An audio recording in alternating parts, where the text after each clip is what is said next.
John. Our next speaker this evening is an American patriot dedicated to the principles of life, liberty, and limited constitutional government by the people. Fred Sauer, PhD, is the founder of the Show Us the Bill and Missouri Roundtable for Life. Please welcome Fred Sauer.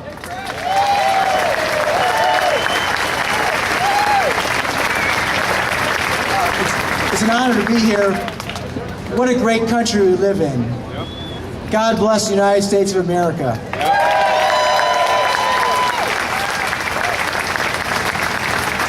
We hold these truths to be self-evident, that all men are created equal and endowed by their Creator with certain inalienable rights. Among these are life, liberty, and the pursuit of happiness. That governments are instituted to secure these rights, deriving their just powers from the consent of the governed.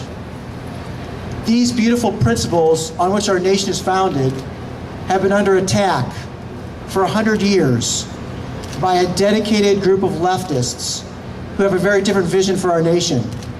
Instead of a nation of free men governing themselves, keeping the fruits of their own labor, they envision a nation where a bureaucratic elite controls all the wealth and people of the nation. They can't say this publicly, so they pretend that their strategy is to pretend like they're going to give you something for a little bit of taxes that turn out always to grow, where the promised benefit never arrives. So in the 30s, when the Democrats controlled the House, the Senate, and the presidency under Roosevelt for the first time since before the Civil War, they put through Social Security and the predecessor to Fannie Mae. Then under Johnson in the 60s, they added Medicare and Medicaid and more Fannie and Freddie. Then under Carter, when they had control of all three, the Congress and Carter, they did a Community Reinvestment Act and allowed public employees to organize. And then under Clinton, they tried to pass national health care and failed. And now under Obama, they've passed national health care. Always advanced the agenda forward, increasing government control in our lives. Every one of their policies has been a disaster for the nation. Fannie and Freddie, bankrupt. The United States has assumed $5 trillion of their debt. Medicare, $60 trillion of unfunded liabilities. Now we're going to get health care rationing. Social Security, let me give you some facts on that. The Social Security tax on an inflation-adjusted dollar, when Social Security started, if you had made $60,000 inflation-adjusted in today's dollars, you would have paid $900 in taxes. This year, you pay more than $9,000 on the same $60,000. And the Congressional Budget Office just announced this year that Social Security is, surprise, surprise, broke.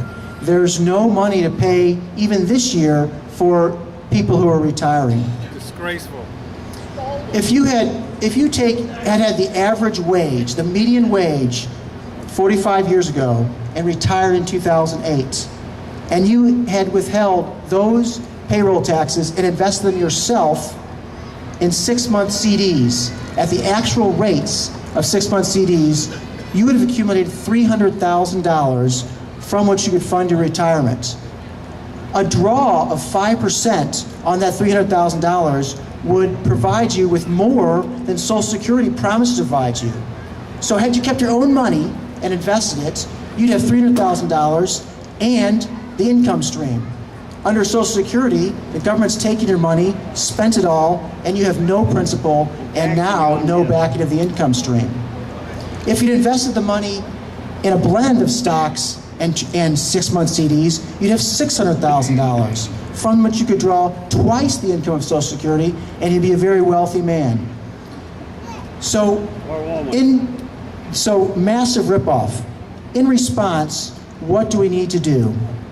We need to organize just like they have and see the goal and achieve it. So we need to win the election. We need to get government out of the business of stealing our retirement money. We need to get government out of the business of health care.